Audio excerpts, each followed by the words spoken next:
বন্ধুরা, ফাইনালি ভুনা খিচুড়ি, নিজের হাতে রান্না করা খিচুড়ি নিয়ে একটি ভিডিও বানাইলাম। তো কথা না বাড়ায় খিচুড়ি খাবো এই মুহূর্তে। দেখতে পারবেন নিজের হাতে রান্না করা খিচুড়ি খাওয়া মজাই আলাদা, কারণ যেহেতু নিজে রান্না করছি। তো এই তো বন্ধুরা, খাইতাছি ভুনা খিচুড়ি, নিজের হাতে রান্না করা। বিসমিল্লাহির রহমানির রহিম।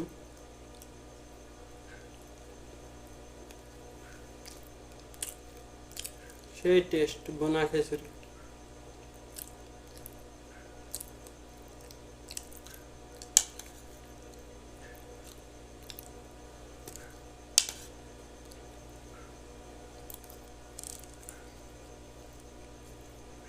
নিজের হাতে রান্না